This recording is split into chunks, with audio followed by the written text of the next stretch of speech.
სალამ მეგობრებო, დაგიბრუნდით მესამე ეპიზოდით. რა ვახარ შენ? კარგად, დევით, შენ როგორ ხარ? როგორ გადაიარე ახალი წლები? ძალიან მალე გავიდა ახალი წლები და. ხო, ცოტა იყო, არ დადეგები გჭირდება ისევ საახალ წლო, რომ ხო, რაღაც ერთი შევიგრძნო. ორი თვე უნდა გრძნო. ორი თვე უნდა გადაებას. მეგობრებო, წინა ეპიზოდიდან მივიღეთ ძალიან ბევრი ფიდბექი და მადლობა ამ ფიდბექისთვის. ვეცდებით ყველა კომენტარი გავითვალისწინოთ და ბევრი საინტერესო რჩევაც მივიღეთ შემდეგ ეპიზოდებთან დაკავშირებით. გავაგრძელოთ ესეთი რჩევები, დაბლა კომენტარების ველში დაგვიწერეთ რა რჩევებს მოგცემდით, რა გავითვალისწინოთ შემდეგი ეპიზოდებისთვის და რაზე ვისაუბროთ შემდეგ ეპიზოდებში. გამოიწერეთ ჩვენი არხი, დაალაიქეთ, დაასაბსკრაიბეთ ვიდეო და გაუზიარეთ თქვენს მეგობრებს. აქვე მადლობა მინდა გადაუხადოთ ჩვენ მეგობარ კომპანიას Loyaltes, რომელიც არის აუდიტორული და საკონსულტაციო კომპანია, ქართული ბრენდია და გასულია საერთაშორისო ბაზარზე უზბეკეთში და გაერთიანებულ საემიროებში. ყველაზე მსხვილი პორტფელი აქვს საქართველოში ამ მიმართულებით და აღებული აქვს ISO სერტიფიკატი. შვენიერია. მოკლედ დღევანდელ თემად ავირჩიეთ Lego. Lego რატო ავირჩიეთ? ძალიან საინტერესო კომპანიაა. ყველაზე დიდი სათამაშოების წარმოებელი კომპანია. კი. და ეს როგორ მივიდა მაგამდე ძალიან რთულად მივიდა. ხო? ეხა ბიზნესები რაც არის ხოლმე ჩვენ ვხედავთ ხა წარმატებული კომპანიები ვინც არის, ძირითადად ვხედავთ, რომ წარმატებულები რო არიან და უკვე რა მაგარია რა, მაგრამ მაგ წარმატებამდე რა გზა გაიარეს, ეგ გზა ხშირ შემთხვევაში არ ჩანს და ზუსტად ეგ გვინდა რომ დღეს მოვყვეთ. თან ახალი წელი იყო, ახალი წელი ასოცირდება საჩუქრებთან, კარგ განწყობასთან და ალბათ Lego ყველაზე სიმბოლური საჩუქარია, თან ისეთი საჩუქარია, რომ მეც ვაჩუქე Lego. კი, ნებისმიერი ასაკის ადამიანს შეგიძლია აჩუქო, როგორც ბავშვიდან დაწყებული, უფროსი დამთავრებული, ყველა შეგიძლია აჩუქო და ყველა ერთნაირად ბედნიერი იქნება Lego-თი. მე გამოვტოვე ბავშვობაში ეგ ასაკი, სამწუხაროდ Lego-ს ვარ გამეკოსა ვარაუდოთ მაგ დროს რა, როცა იყო, მაგრამ დღესაც ძალიან სიამოვნებით რა ვაწყობ თუ მაგ ხოლმე ხარ რომ წავიდე და ვიყიდო სიმართლე გითხრა არა მაინც და მაინც მაგრამ ის არის. კაი, მოკეთ ახლა Lego როგორ იწყება რა, ძალიან საინტერესო ისტორია აქვს. დანიური კომპანიაა რა. და ეს ადამიანი ვინც Lego შექმნა საერთოდ არ იყო იმაზე ორიენტირებული რომ სათამაშოები ეწარმოებინა. ის ხო დურგალი იყო ტიპი რა. და რაღაც ყავეც და რაღაცებს აკეთებდა. კლიენტები მაინც არ ყავდა, თან რა პერიოდია ეს არის 30-იანი წლები, წინა საუკუნის 30-იანი წლები. დიდი დეპრესიის პერიოდია, გაჭირვებულია ხალხი რა ეს სათამაშოებად ხო, ძირითადად საჭმელზე არიან ორიენტირებულები და მე მაგას დაემატა მეორე მსოფლიო ომი და გერმანიის შემოჭრა თუ შეჭრა, რა ვიცი, დანიაში. და მაგ პერიოდში საერთოდ არავის არ ეცალა ავეჯისთვის, ახალი ავეჯისთვის, ყველა გადარჩენაზე უფრო მეტად ფიქრობდა, ყველა ფიქრობდა იმაზე ყოველ დღე როგორ გადარჩენილიყო და იმაზე ფიქრი არავის არ შეეძლო რომ ახალი ავეჯი შეეძინა და თან ავეჯის ბაზარი მაშინ ევროპაში ისეთი იყო რომ ხის წარმოება ზოგადად ხის წარმოებით ევროპა და განსაკუთრებით სკანდინავია ძალიან ცნობილი იყო და ბევრი კონკურენტი იყო ისედაც მაგ ბაზარზე, შესაბამისად დურგლობით დიდად ვერ გადარჩებოდნენ და დიდად ფულს ვერ იშოვიდნენ. ამიტომ ისეთი პერიოდი იყო, რომ უწევდათ რაღაც სხვა ალტერნატივებზეც ეფიქრათ. ხო, თან ეს კოპენჰაგენში ცხოვრობდა, რაღაც სოფელში ცხოვრობდა, სადღაც და ეხა იქ რამდენი მოსახლე იყო, რაღაც აღარ მახსოვს ზებიათ. ყოველ შემთხვევაში გაჭირვებული ხალხი ფული არ აქვს, ავეჯი მაინც და მაინც არ უნდათ, ამასთან 4 შვილი ყავდა. და მე ცოლი გარდაიცვალა ამისი. და რეალურად 4 ბავშვი დარჩა ამას მოსავლელი წარმოიდგინე რა პერიოდში და ეხა რა ეკნა ტიპს და ადგა და ეხა ბავშვებს რაღაცა რო გაეკეთებინა სათამაშოები გამოთალა ამ ხისგან რა. ერთი სათამაშო იყო სხვათა შორის იცი რა, იხვი იყო, ბორბლებიანი. არ ვიცოდი. არის ცოდი რა. ხო, ბორბლებიანი იხვი იყო, აი როგორი რო თოქსო გამოაბავდა. ჩვენს ბავშვობაში რაღაცებს თოქს გამოვაბავდით და ალბათ მანქანას რა ვიცი რაღაცა აღარ მახსოვს კარგად და მაგას დავათრევით ეგ ხა ყველას მოსწონს. ძალიან პოპულარულია და სხვათა შორის ევროპული სათამაშოების რა ისტორიას რო გადახედოთ, თითქმის ყველას აქვს ეგეთი სათამაშო. რაღაცა ხო, კი, განსაკუთრებით ეს გამოაბიჯო. ხო, და მოკლედ ეს იხვი იყო და თავის ბავშვებს ეგ გამოუთალა, ეს ბავშვები დავათრევდნენ ამას, მეზობლის ბავშვებსაც ძალიან მოსწონდათ რა და ეს ტიპი თან მიხვდა რომ ამ სათამაშოების წარმოება სიამოვნებს თან რა. და ადგა და დაიწყო სათამაშოების კეთება. რო გითხრა რომ ეგრევე აიტაცეს და აშენდნენ და რა მაგარი კომპანია არა, ანუ წარმოვიდგინოთ რომ კი ეს იყო სხვათა შორის ეს ტიპი ცნობილი იყო იმით რომ ძალიან პერფექციონისტი იყო და ძალიან ანუ მაღალი სტანდარტები, ხარისხის სტანდარტებით უდგებოდა ამ საქმეს რა, მაგრამ მაინც ძალიან ცოტა იყიდებოდა რა. თან იმ პერიოდში მაინც კაი ვარიანტი იყო სათამაშოებზე გადასვლა, იმიტომ რომ წეგან როგორც ვახსენეთ, დიდად ავეჯი ხალხს აღარ ვერ უნდოდა და თან კონკურენტული ბაზარი იყო ძალიან, მაგრამ როდესაც დეპრესიის პერიოდი არის, მაგ პერიოდში ყველა ცდილობს რომ ბავშვებს მაინც მარტივად გადაატანინოს და ბავშვებს მაინც არ შეეტყოს ეს პერიოდი და ამიტომ ასე თუ ისე სათამაშოსთვის მაინც იმეტებდნენ. კი და ამიტომ უფრო მეტად იმეტებდნენ ამისთვის ფულს და მომგებიანობის მხრითაც კრისტენსენებისთვის ბევრად უფრო საინტერესო იყო ვიდრე ავიჯზე დარჩენ. ხო და მე ამან ეს სათამაშოების წარმოება დაიწყო, რა თქმა უნდა ცოტა იყიდებოდა და იძულებული გახდა რომ ეს სათამაშოები დადიოდა სხვადასხვა მაღაზიაში მიდიოდა რომ ეს ხო არ გინდა სათამაშოები და მაგარი ის კი იყო თქვა სათამაშოებს ძალიან მაგრად აკეთებდა მაგრამ გაყიდვაში მაინც მაგარი არ იყო და მოკლედ ძალიან უჭირდათ რა რეალურად წარმოვიდგინეთ მარტო ხელა მამა 4 შვილი და აი ესეთ პერიოდში და მე ამას კიდე ერთი უბედურება დაემატა ზემოდან რა რომ რაღაც ხანძარი გაჩნდა სხვათა შორის სამჯერ გაჩნდა ამათთან ხანძარი სხვადასხვა პერიოდის განმავლობაში რა და თან ეს ხანძარი უჩნდა და გამარტო ხანძარი იყო დაეწვა მთელი ყველაფერი დაეწვა და ეს წარმოგიდგენ მას კიდე ერთი უბედურება დაემატა რა და ნუ მოკლედ ეს ტიპი ერთი რითიც ცნობილია რომ არ ნებდებოდა რა მაგალითისება სხვათა შორის ძალიან რა ყველა ამბობთ მაგას რომ არ დავნებდეთ და ძალიან რთულია რა წარმოიდგინეთ ისაც გიჭირს და თან რაც თქონდა ეგეც აღარ თან ისეთ პერიოდში ცხოვრობდა თან ისეთი იმდენი უბედურება ქონდა გადატანილი მაგრამ მაინც არ დანებდა როგორც ახსენე ეს სამ ხანძარს გაუძლო მაგრამ აი ყველა ხანძარზე რაღაც ახალ სიგონებდა და უფრო ხვეწდა თავის. და მოკლედ მე ეს დაიწვა ყველაფერი ახლიდან აშენეს ნელ-ნელა ისევ ახლიდან ეს ვაივაგლახით ამ სათამაშოების კეთება დაიწყო და იმის ფულიც არ ქონდა ტიპს რომ ვინმე დაექირავებინა რა თანამშრომლები და თავისი უფროსი შვილი ეხმარებოდა ხო რაღაცა ბუღალტერიას და რაღაცებს აკეთებდა ეს ბავშვი იყო უფრო ჩართული რა ამ იმაში. მე რა მოხდა რა ამასობაში გავიდა 10 წელზე მეტი გავიდა სადღაც 40-იანი წლების ბოლოა უკვე და ამ დროს შემოდის უკვე პლასტმასის გამოყენება შედარებით აქტიურია. კი, თან მან დავამატებ რომ 40-იანი წლები არის მეორე მსოფლიო ომის პერიოდი და მაგ დროს მთელი ევროპა გადაწყობილია წარმოებაზე, ოღონდ აწარმოებენ ყველაფერს ომისთვის რა, ყველაფერი წარმოებენ იმისთვის რომ ომში წავიდეს, მაგრამ მიუხედავად იმისა, რომ ომის საშინელებაა და ძალიან ცუდი შედეგები მოყვება, დადებითი ის მოყვება, რომ საწარმოო პრაქტიკა და ზოგადად წარმოების გამოცდილება უფრო მეტად იხვეწება ყველა ქვეყანაში. ახალი ქარხნები იხსნება, წარმოების სიმძლავრე იზრდება რა არის. ახალი ქარხნები იხსნება, წარმოების სიმძლავრე იზრდება და ტექნოლოგია ასე თუ ისე ვითარდება, იმიტომ რომ ომი რაოდენ საშინელებაც არ უნდა იყოს, ძალიან მნიშვნელოვანია იქ ეფექტურობა და სწრაფად გამოუშვა, რაც გჭირდება ომისთვის. ამიტომ ევროპის კონტინენტზე მაგ პერიოდში ძალიან დაიხვეწა საწარმოო შესაძლებლობები და ზოგადად წარმოების ტექნოლოგია და ეს მერე ჩვენ კრისტენსენების ოჯახსაც საკმაოდ გამოადგა, იმიტომ რომ ომი როდესაც დასრულდა და პირველად მოიხსნა ბრწყალებში ემბარგო საწარმოო აპარატებზე, ერთ-ერთი პირველები ვინც საწარმოო აპარატურა შეიძინეს და პლასმასის ყალიბი შეიძინეს, იყვნენ ლეგო და კრისტენსენების ოჯახი. სხვათა შორის ხო, ეგ ლეგოს სახელი არ გვითქვამს, როგორ ისაქნა დაარქვა, ლეგო არ ერქვა, მაგრამ მე აი რომ გადაწყვიტეს რომ ცოტა ის მივცეთ სახე და კომპანიად ჩამოვაყალიბოთ და ასე შემდეგ, მე დაარქვეს ლეგო. ლეგო ნიშნავს დანიური სიტყვა, რაღაც ითამაშე კარგად თუ რაღაც ესეთი well played. ხო, რაღაც ესეთი ის არის ლეგო თუ რა ვიცი ხო რაღაც როგორი იკითხება დანიურად არ ვიცი, მაგრამ მაგის ის არის აბრევიატურა ასე ვთქვათ რა, სიტყვების შეერთებაა და ძალიან კარგი სახელია, ისეთი სახელი ამას უნდა მოიფიქრებენ რაღაც თან მოკლე ყოფილიყო, თან რაღაც საინტერესო სახელი ყოფილიყო და მასე გამოვიდა რა. კაი, ხა დაუბრუნდეთ ისევ მაგ პლასტმას.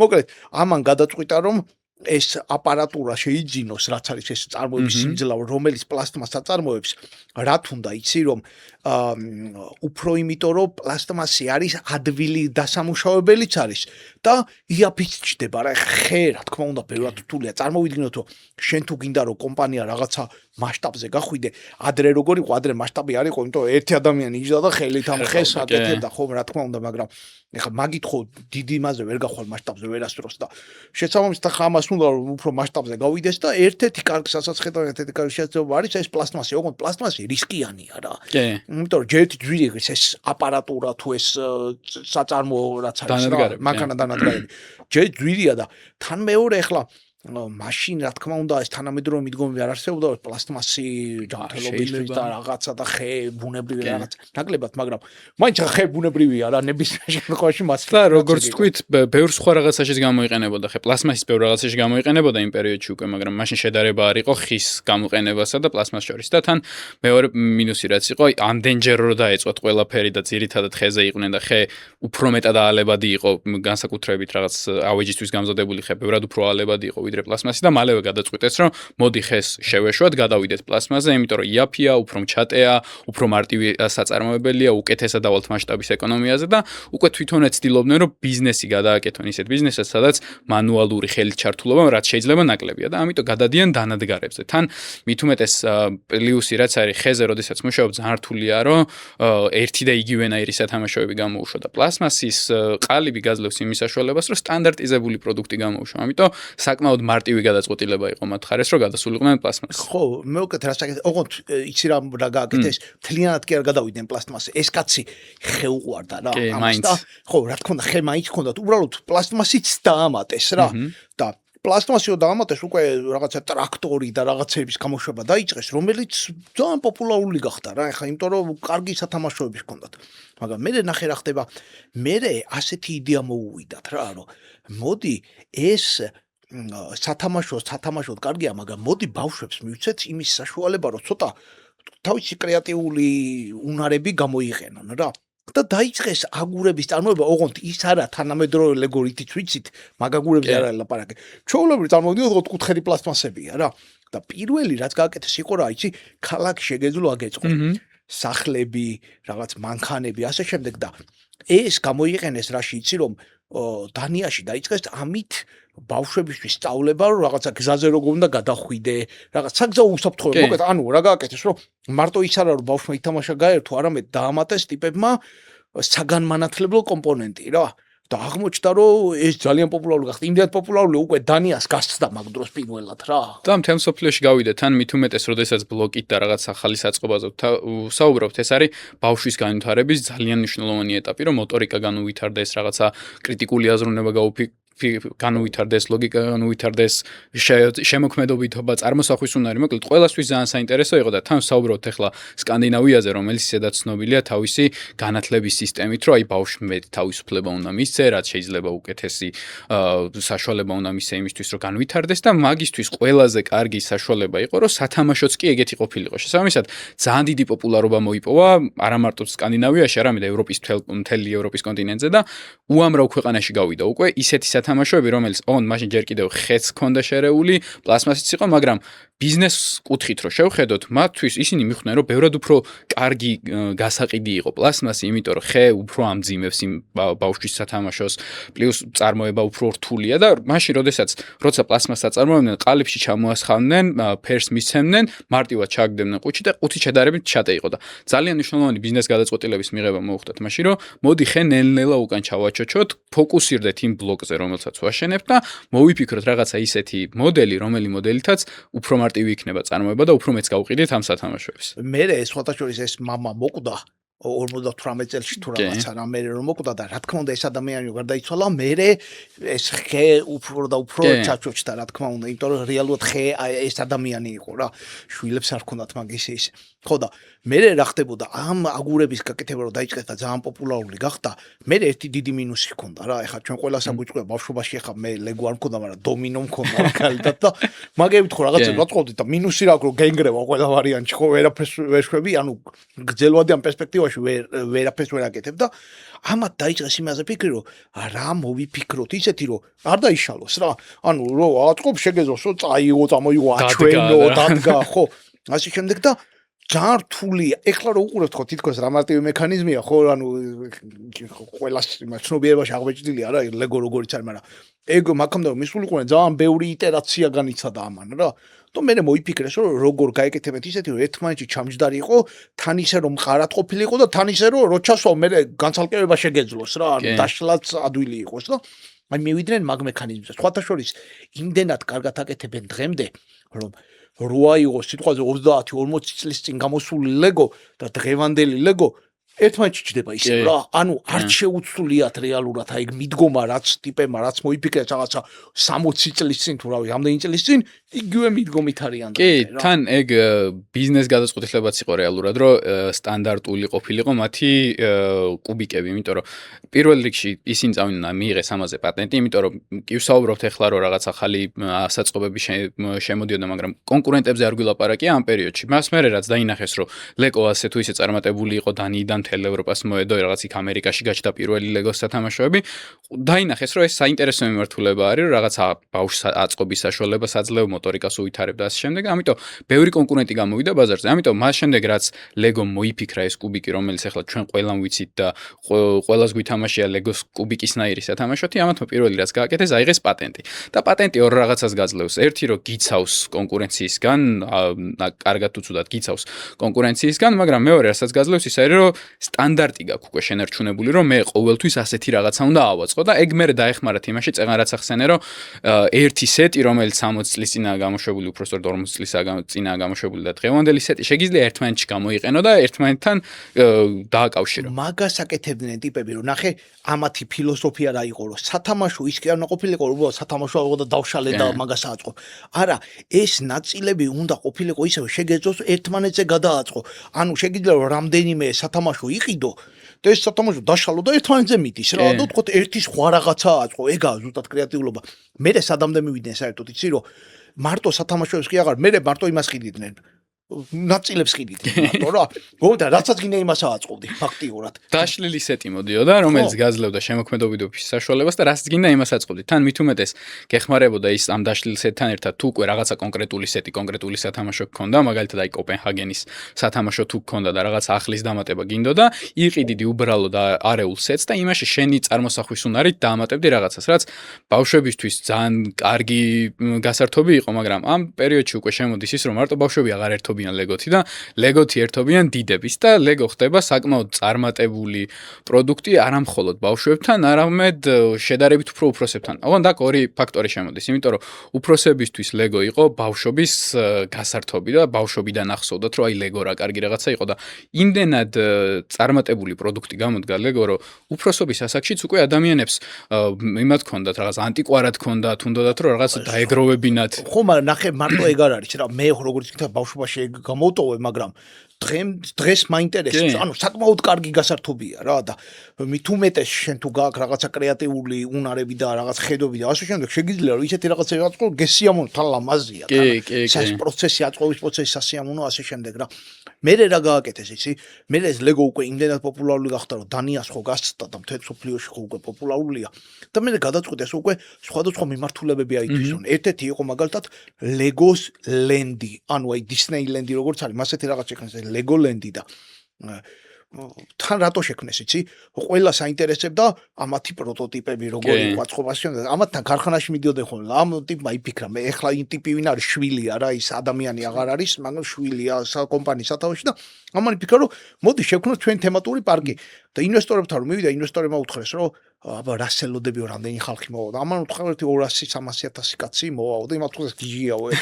ხო რომ ანუ მაგდენი ხალხი არ მოვაო რა და რო გახსნეს 600,000-ზე მეტი მივიდა პირველივე წელს. ანუ იმაზე ბევრად უფრო პოპულარული იყო ვიდრე ეგონაც საერთოდ. თან წარმატებული პროდუქტი გამოდგა თავის დროზე ამ პერიოდში, მაგრამ უნდა გავიხსენოთ ზოგადად ლეგოს კონტექსტი მაგ პერიოდში, რომელ პერიოდზეც ვლაპარაკობთ, რომ ლეგო ძალიან წარმატებული ბიზნესი იყო, უამრავი ფული ქონდა მაშინ, ძალიან წარმატებული იყო ფინანსურად ეს კომპანია, მაგრამ ამ ფინანსურ წარმატებას მოყვება ისიც, რომ ბევრი ფული რო გაქვს როგორც კომპანიას, დიდად არ ფიქრობ რაღაცეები, რამდენად სწორი ინვესტიცია არის. ნუ ეს ძველ პერიოდში იყო, ახალი კომპანიები ფიქრობდნენ მაგაზე, მაგრამ ძველ კომპანიებში ეგ ბევრს ქონდა, რომ აი მოდი რაღაცა გავაკეთოთ, ისე რომ არ ვიფიქროთ ინვესტიციის მომგებიანობაზე.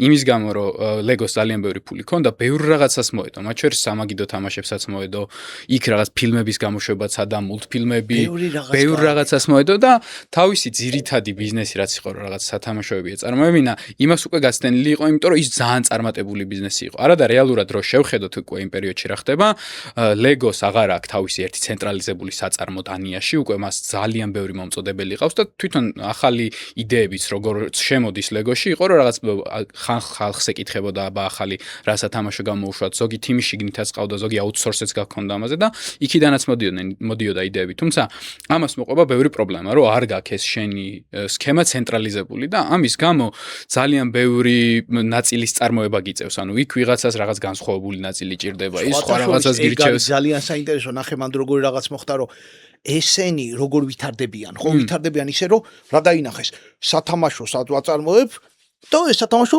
პოპულარული გახდება. ოღონდ ყველა სათამაშო პოპულარული არ არის. ამიტომ რა საკეთებენ რომ ბევრნაირს აკეთებენ ძალიან, რომელიც გაამართლებს იმას დატოვებ წარმოებაში, რომელიც არ გაამართლებს არა, მაგრამ იმის იქით აღარ აქცენ ყურადღებას და ეს რადგან დიზაინერებზე აქვს ეს პროცესი მიშვებული, დიზაინერი იმას კი არ უყურებს, რომ რამდენად ეფექტურად შეუძლია კომპანიას ამ სათამაშოს ნაწილების წარმოება.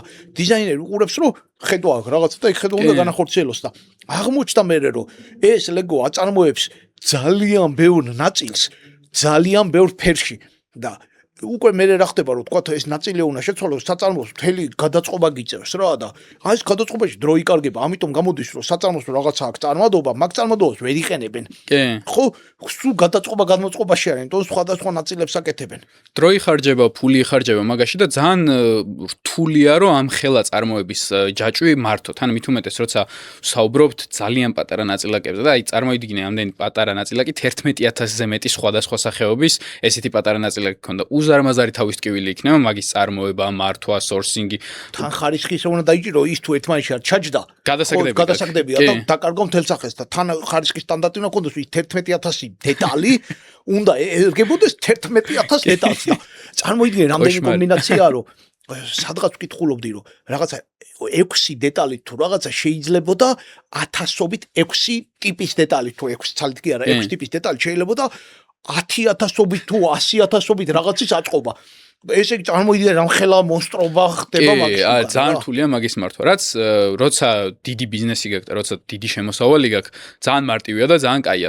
სანამ შემდეგ ნაწილზე გადავალთ, მინდა ასევე იმაზე ვილაპარაკოთ, რომ ამ პერიოდში უკვე Lego გლობალურად პოპულარული სათამაშო ხდება და ამ დროს იწყებს პარტნიორობა სხვადასხვა მიმართულებებთან. მაგალითად, Star Wars იყო ერთ-ერთი ყველაზე წარმატებული პარტნიორობა Lego-სი, მივიდა Star Wars-თან, Lucasfilms-თან მივიდა და დაიწყეს ახალი ტიპის Lego-s გამოშვებაზე მუშაობა და გამოუშვეს Lego, რომელიც იყო Star Wars-ის თემატიკით. ოღონდ ამით პოპულარულია და ალბათ კიდევ დიდი ხანი იქნება პოპულარული და მთელი პლუსი ამას რაც აქვს, არის რომ ეგ უკვე ბავშვებზე, მხოლოდ ბავშვებზე ფოკუსირებული აღარ არის, იმიტომ რომ Star Wars-ის Lego ხდება უფროსებისთვის საკოლექციო რაღაც სათამაშო, რომელსაც მე თვითონაც იყიდიან, თვითონაც აწყობენ და უკვე სხვა ბაზარზეც გავიდა ფაქტობრივად, ანუ მარტო ბავშვების ბაზარზე აღარ იყო დარჩენილი და ეგ კიდევ უფრო წარმატებული პროდუქტი გახდა, კიდევ უფრო მეტი ფული აშოვნიშნა Lego-ს და მე მოგვიანებით რომ ნახეს რომ თურმე პარტნიორობა კარგია, მე Disney-სთანაც დაიწყეს პარტნიორობა, დაიწყეს Marvel-თან პარტნიორობა და ბევრი ახალი პროდუქტი გამოუშვეს და მათი წარმატება კიდევ ერთიორად იზრდება. ხო, ოღონდ ზუსტად აი ხაი მანდ მივიდე თუ ესენი არიან წარმატების პიკში, მაგრამ ეს წარმატების პიკის უკან დგას პრობლემები, რომელიც გროვდება ამ 10 წლეულების განმავლობაში. კი, და ეგ პრობლემები ოკეია, იმ შემთხვევაში თუ ისევ წარმატებული ბიზნესი ხარ და ბევრ ფულს აკეთებ. ყველა პრობლემას ფულს დააყრი და ხო, ეგეა, მაგრამ ეხა უკვე სად მივდივართ? ამასობაში მოვედი 80-იან წლებში. 80-იან წლებში რა ხდება? რამდენიმე პრობლემა ჩნდება, რომ პირველი პრობლემა ჩნდება რა, ამათ გაუვიდათ პატენტის ვადა. და ვიღაცები რა თქმა უნდა ამდენი წელი უყურებენ რომ ესენი მაგარ ფულს წერენ, ისინი ჩასაფრებულები არიან რა პირდაპირ და როგორც გაუვიდათ პატენტის ვადა, მაშინ ვიღაცები ერთცნენ და დაიწყეს მასშტაბის წარმოება. ესენი რა თქმა უნდა არ დანებდნენ, ხან იმას უჩივლეს სასამართლოში, ხან ამას უჩივლეს, წააგეს ყველა. და უკვე ტიპები რას აკეთებენ, იცი რომ იგივე სტანდარტებით აწარმოებენ და რეკლამასაც კი ისე აკეთებენ, რომ იცი ხალხო, ეს Lego-ზე მიდის. ანუ განა მარტო აგურია, რომ სხვა რაღაცა უნდა აწყო. არა, Lego-ზე და ანუ შენ თუ სახში გაგდა რაღაცები გინდა რომ დაამატო. ხო, დაამატო და გაავრცელო თუ განავრცო თუ რავი, დავარქოთ, ხო? გეუნებია რომ ფულს აშიყრი, Lego-ს ატომნა გადავხადო, ბევრს შეგიძლია ჩემი იყიდო და გადამიხადო ცოტა. ეგ ძალიან სერიოზული პრობლემაა რა.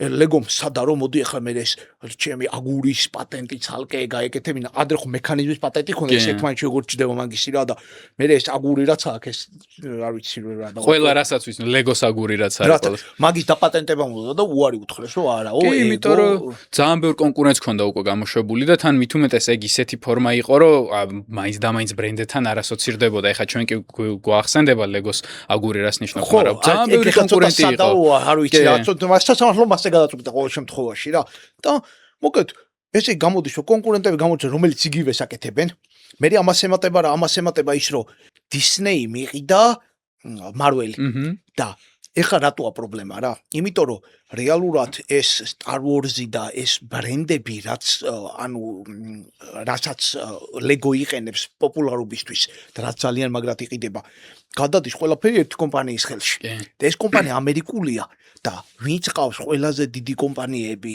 კონკურენტები Legos ეს არის Mattel და Hasbro ხო ეგენც ამერიკულები არის და ეს კი დანიურია ხო ხტები და იმათ ისტორია აქვს რა რომ ერთად თანამშრომლობენ და პარტნიორობენ ასე შემდეგ და ეს კიდე ნაკლებად არის ესეთთან კონტაქტში დიდი ხნის განმავლობაში Hasbro იყო ექსკლუზიური თანამშრომელი Disney-ის და Hasbro უშვებდა ხოლმე Disney-ის ინტელექტუალურ საკუთრებაზე სათამაშოებს რაც Legos-თვის დანიური კომპანიისთვის ძალიან დიდ პრობლემას წარმოადგენდა უკვე მულტინაციონალური კორპორაცია იყო მაგ დროს მაგრამ მაინც პრობლემაა როცა ამდენი წლის პარტნიორობას ეჯახები და ამდენი წლის პარტნიორობასთან გინდა კონკურენციის გაწევა და მეორე პრობლემა რაც შემოდის იმაში რომ Disney-ს აქვს კონსოლიდირებული შენი ყველა სავაჭრო ნიშანი ის არის რომ ძალიან დიდი ბერკეტი აქვს და ძალიან დიდი ძალა აქვს შეიძლება გითხრას რომ თან აქ დავამატებ რომ Hasbro-მაც და Mattel-მაც გამოუშვა Lego-სნაირი სათამაშოები და შეუძლია რომ გამოვიდეს და თქვა მარტო მაგათ კი არა ვისაც რამის პრეტენზია ქონდა ყველა მე მგონი Lego-სნაირი ყველამ გამოუშვა და Disney-ს თუ მოუნდება რომ გამოუშვას ისეთი სათამაშო როგორცაც Lego უშვებს მივა და იმ კომპანიასთან დაიწყებს ამის წარმოებას რომელიც უფრო მეტ ფულს გადაუხდის ამაში ამიტომ არ იყო პატარა პრობლემა ეს Legos-თვის ძალიან მნიშვნელოვანი პრობლემა იყო. ხო, ანუ ესე იგი ნახეთ რამდენი პრობლემა დაუგროვდა რომ რეალურად წარმოება უждდება ძალიან ძვირი, წარმოება აქვს არაეფექტური, მიწოდება აქვს არაეფექტური, პატენტი აღარ აქვს, ყველა ამის კონკურენტი გაჩნდა და რაზეც დგას ამისი წარმატება ის პარტნიორიც შეიცვალა რეალურად და არ ვიცით რა გამოვა რა არ გამოვა. თან ასე ლაპარაკში მივედით უკვე 90-იან წლებამდე და 90-იან წლებში ალბათ Legos-თვის და ზოგადად სათამაშოებისთვის ყველაზე დიდი კონკურენტი კომპიუტერული ტექნიკა იქნება და ბავშვებს საერთოდ აღარ აინტერესებთ, ну, აინტერესებთ, მაგრამ იმდენად დიდი ინტერესი აღარ არის ისეთი სათამაშოებისთვის, როგორცაც უშვებს Mattel, Hasbro და Lego. ამის გამო Legos ძალიან ბევრი პრობლემა შეექმნა. ისე აღარ ეყიდება ის სათამაშოები და წეგან როგორც ვახსენებდით, ის საოპერაციო პრობლემები რაც გაქვს, ოკეია, იმ დრომდე სანამ ბევრი ფული გაქვს, რომ ეგ საოპერაციო პრობლემები მოაგვარო, მაგრამ როცა უკვე შენი პროდუქტი იმდენად კარგად აღარ იყიდება, როცა შენ ყველაზე დიდ პარტნიორს Disney-ს შენზე უდიდესი ბერკეტი აქვს, ეგრე მარტივი აღარ არის ასეთი საოპერაციო პრობლემების მოგვარება. ხო და მე სხვათა შორის იმათ სასიკადულოდ უნდა ითქვას რომ ფეხი მალევე აუწყეს. ამ დროს უკვე 90-იან წლებში არის უკვე მესამე შვილიშვილია უკვე კომპანიის სათავეში და შვილიშვილმა რომ დაინახა რომ ვეღარ კაჩავს თვითონ ადგა და გარედან მოიყვანეს. ახალი CEO და ამ ახალმა CEO-მ მთლიანად გადაალაგა, რომ საერთოდ ამოიღო მაგალითად ის რომ რაღაცა ეგზოტიკური ფერების გამოყენება, ანუ სტანდარტიზაცია გააკეთა ამ აგურების მაგალითად, ხო? ეგ გააკეთა. მერე ადგა და მიმწოდებლები რო ყავდათ ძალიან რაღაცა 11000 თუ აღარ მაქვს ძალიან ბევრი მიმწოდებელი ყავდათ, რაღაცა 4-ზე ჩამოვიდა. კი, და მაგას თავისი მიზეზები აქვს, იმიტომ რომ უკვე ორგანიზაცია იმართებოდა ისე, რომ მთელი ეფექტურობა და მთელი მომგებიანობა რა წესით ბიზნესს უნდა გქონდეს, დაკარგული ქონდა. ამიტომ დაჭირდათ, რომ რაღაცა უკეთესი რაღაცებისთვის შეეხედათ. მათ შორის ერთ-ერთი პირველი რაც შეხედეს, იყო ეს საოპერაციო არაეფექტურობა და შეხედეს, რომ მოდი ახლა დავიწყოთ სტანდარტული პროდუქტების წარმოება. ეს ნიშნავს, რომ თუ აქამდე წითელს, რასაც ადამიანი რო შეხედავს, წითელს დაუძახებს და წითელი იყო 30 გრადიენტებია ძალიან ბევრი რომ ჩვენ შეიძლება ვერ ვხედავთ, მაგრამ იმას სხვანაირი წარმოება უნდა. კი, პირველ რიგში ეს გრადიენტები გააქრეს, რაც შეიძლება ცოტა გრადიენტზე ჩამოიყვანეს. ეს მეორე პლუსაც გაძლევს, რომ იმ საღებავის წარმოებელს რო ელაპარაკები, უფრო მეტ საღებავს ყიდულობდა. შესაბამისად, ფულს გიზოგავს ეგ რომ უფრო იაფად შეგიძლია რომ იყიდო. 1000-ნაირი საღებავის ყიდულობ 5-ნაირი საღებავს. და როგორც ვახსენეთ, რომ 11000-ნაირი სხვადასხვა Legos სათამაშო იყო, ნაწილი იყო, ეს 11000 ჩამოიყვანეს, გაანახევრეს 1000-ამდე და გაანახევრეს კი არა, 10 ჯერ შეამცირეს 1000-ამდე ჩამოიყვანეს, რაც წარმოებას ბევრად უფრო მარტივს ხდიდა და იმ უამრავი მწარმოებლიდან 4 მწარმოებლამდე აუთსორსერამდე ჩამოსვლას ბევრად უფრო მარტივი ხდება და ეს პირველ რიგში რაც იწვევს ის არის რომ შენი ბიზნესი, შენი საოპერაციო მარჟა უმჯობესდება და ბევრად უკეთეს მოგებას წერ შენი პროდუქტით. სხვათა შორის ამათ პლუსად ასევე შეგვიძლია ჩავთვალოთ რომ ყოველთვის ცდილობდნენ რომ ინოვაციებისთვის ფეხი აეწყოთ. 96 წელს გააკეთეს თავიანთი პირველი საიტი. ეს რაღაცა lego.com ხო და 96 წელი კიდე როგორი პერიოდია რა ინტერნეტი არ ახალია. ეგა მალევე მეაყოლეს მე რომ შეგეძლო რომ თქვა ინტერნეტში აგეწყო რაღაცა. შეგეკვეთა და ამის საჭირო აგურები რაც იქნებოდა ეს ლეგოს აგურები მაგას სახშივე მოგიტანდნენ. ანუ მე რაკნეს კომპიუტერული თამაშების წარმოება დაიწყეს რომ დაინახეს რომ ბავშვებს ის აინტერესებთ ეგეც შესთავაზეს. ანუ ეს კომპანია ვერ დავაბრალებთ ვერასდროს რომ რაღაც წარსულში იყო ჩარჩენილი და მაგარი ინოვაციურები იყვნენ. ყოველთვის ცდილობდნენ ფეხი აეწყოთ და აი ესეც საოპერაციო ეფექტურობაც რომ გააუმჯობესეს, მე იცი რა გააკეთეს საერთოდ რომ დისნეისთან იმდენად კარგი ურთიერთობა დაამყარეს ტიპებმა, რომ დისნეი ამათი პარტნიორია რა რეალურად და რატო იმიტომ დისნეისაც აწყობდა მარტო ურთიერთობები ხო არ არის სარგებელზეა რა და დისნეიმ რა დაინახა რომ ამათ რომ უკეთავდა თავიანთ პერსონაჟებს მაგრა იყიდებოდა. ბევრად უკეთესად იყიდებოდა ვიდრე კონკურენტთან შეკვეთილი, იმიტომ რომ დისნეის კი აქვს თავისი ბრენდი და თავისი ცნობადობა, მაგრამ არც ლეგოს არ აქვს ნაკლები ცნობადობა და როცა ლეგო უშვებს შენ სათამაშოს, ეს შენ ახალი ფილმი იქნება, ეს ახალი სერიალი იქნება თუ რაღაც ახალი ანიმაცია, ეხმარება რეალურად გაყიდვებში. ამიტომ დისნეისთვისაც სწორი ბიზნეს გადაწყვეტილება იყო, რომ ლეგოსთან გადავიდნენ და შეწყვიტეს ჰასბროსთან და მატელთან ესეთ სამდამდე მივიდნენ საბოლოო ჯამში, რომ ყველა ვისაც არ ეზარებოდა ყველა რომ ამათ კონკურენტულ პროდუქტსაც წარმოებდა, დღეს თითქმის არავინ აღარ აწარმოებს. რატომ? აი ხა წინა გადაცემაში ზუსტად კოკა-კოლაზე რო ვილაპარაკეთ, ბრენდი რამდენად მნიშვნელოვანია, აღმოჩნდა რომ ის აგურები ადამიანებისთვის ასოცირდება ლეგოსთან ისე, ხო? ჩვენთვისაც და არა მარტო ჩვენთვის, აღმოჩნდა რომ სოფლიოში მასია და სხვებმა კონკურენცია ვერ გაუწიეს და ლეგო დარჩა როგორ რეალურად დღეს კი ბევრნაირია მაინც ვიღაცები აწარმოებენ, მაგრამ ლეგო პირველია და თუ თქვათ 90-იანებში მეოთხე იყო მსოფლიოში სიდიდით სათამაშოების ინდუსტრიაში, დღეს პირველ ადგილზეა და მაგარი ფაქტი სხვათა შორის ლეგო არის ყველაზე დიდი საბურავის სწავლებელი მსოფლიოში. აი რა მაგარი ის არის რა. ოღონდ ეხა რა მიშელინზე მეც აწარმოებს და გუდიარზე მეც აწარმოებს და კონტინენტალზე ბრისტოლზე და ოღონდ არის ფიქრობთ რომ ჩაულებრივ საბურავებს. ლაპარაკი არის ლეგოს სათამაშოების პატარა საბურავებზე. 300 მილიონზე მეც აწარმოებს წელიწადში. ანუ რამხელა მასშტაბზეა და აი ამ მანხელა მასშტაბზე როგორ მოვიდა კომპანია რომელიც რაღაცა 100 წლის წინ არც კი ტიპი მშიერი იყო და რაღაც პრობლემები ჰქონდა. გორგოლაჭებიან იხს აწარმოებდა. და ნუ თავარი პლუსი რაც ლეგოს აქვს არის რომ მალევე მიხვდნენ, ნუ მალევე რა როცა გაუჭირდნენ და კრიტიკული პერიოდი როცა მიხვდა დაუდგათ მალევე მიხვდნენ რომ ის უნდა აკეთებინათ რაც მათ მომხმარებელს ჭირდებათ. ანუ რეალურად უკვე 2000-იანი წლების დასაწყისში დაიწყეს რომ მოდი ის თემატური პარკები რო გვაქვს ხო არ გავყიდოთ, ეს სამაგიდო თამაშები რო გვაქვს მოდი ეგ რაღაც ლიცენზიებად გავცეთ, რაღაც კომპიუტერულ თამაშებს რო ვაკეთებთ, ეს კომპიუტერული თამაშების ექსპერტებს გადავცდეთ და რეალურად ბოლოს ლეგო მივიდა იქამდე რომ დაფოკუსებულიყო იმაზე რაც კარგად გამოსდიოდა და ეს არის ბრენდინგი და სათამაშოების გაკეთება და ამ ბრენდინგმა სათამაშოების გაკეთებამ და იმ პარტნიორობებმა რომელიც წეგან ვახსენეთ თუნდაც დისნეისთან, თუნდაც სამაგიდო თამაშების წარმოებლებთან, კომპიუტერული თამაშების წარმოებლებთან კიდევ უფრო მეტად გაზარდა ლეგოს ბრენდი და ლეგოს ბრენდი დღეს ინდონემდე გაიზარდა რომ ლეგო ხდება საკოლექციო რაღაც ხო და აი ეგ დაიწყეს ზუსტად რა რომ დღეს ლეგო აღარ არის მარტო რაღაცა ბავშვებზე გათვლილი. ბავშვებზე კი არა, ეგვიპტის პრეზიდენტს რო ხდებოდა დანიის პრემიერ-მინისტრი, გიზის ისმის პირამიდა, რომელიც ლეგოთი უნდა აწყობილიყო. და ანუ მაგაზე ასაკები აწერია რა. და ისიც კი 18 პლუსიც კი შავი შეფუთვები რომელსაც აქვს, რომელიც ანუ რო უყურებ ხოლმე ძალიან მაგარია. და მე ლეგო სადამდე მივიდა იცი რომ ადრე თუ მარტო ყიდდა ამ რაღაც მაღაზიათა ქსელებში აქვს Walmart-ში და ასე შემდეგ მე გადაწყვიტა რომ საკუთარი მაღაზიები უნდა გავაკეთო და მე ვარ ნამყოფი მე მგონი ესპანეთში აღარ მახსოვს ლეგოს მაღაზიაში და მთელი მაღაზია იყო ლეგოს განათყოფილი.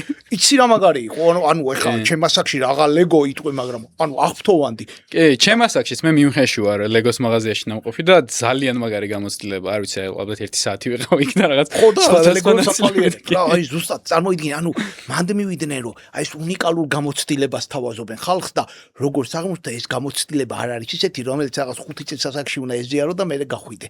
აღმოჩნდა რომ ბევრად უფრო დიდ ასაკშიც კი შეიძლება ეს პოპულარული იყოს და აი ეს არის ამ კომპანიის წარმატების გასაღებია. ოღონდ ლეგომ ზუსტად აი ეგ რომ მოახერხა, ნახე რომ ბრენდი აქვს უნიკალური და სხვები კონკურენციას ვერ უწევენ იმ სფეროში, სადაც ეს არის. მაგან საშუალება მისცა რომ ბევრად ძვირია, ხო? ბევრად უფრო ძვირი ღირს ვიდრე ეს ალტერნატივები, რომლებიც ბაზარზე იყიდება, მაგრამ ჩვენ მზად ვართ ეგ ძვირი გადავიხადოთ ზუსტად. და ამისთან მიუხედავად მაინც იყიდება და მაინც ყველაზე პოპულარული ეგაა სხვა კონკურენტებთან შედარებით. აი ეს ჩვენ დღევანდელი ეპიზოდი ზუსტად იმ თემას აგრძელებს. აი კოკა-კოლაც ხო მასია, რეალურად კოკა-კოლას ძალიან ბევრი ალტერნატიული კონკურენტი ყავს.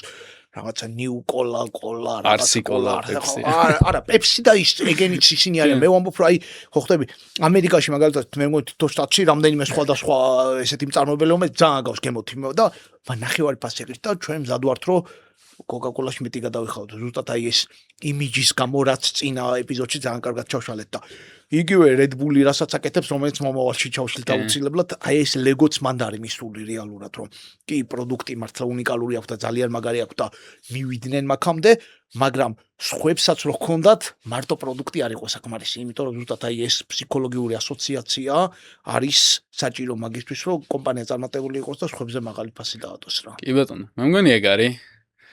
მე მგონი საინტერესო ეპიზოდი გამოვიდა. მეგობრებო, გაგვიზიარეთ თქვენი მოსაზრება დღევანდელ ეპიზოდზე, გამოიწერეთ ჩვენი არხი, დაალაიქეთ ვიდეო და გააზიარეთ.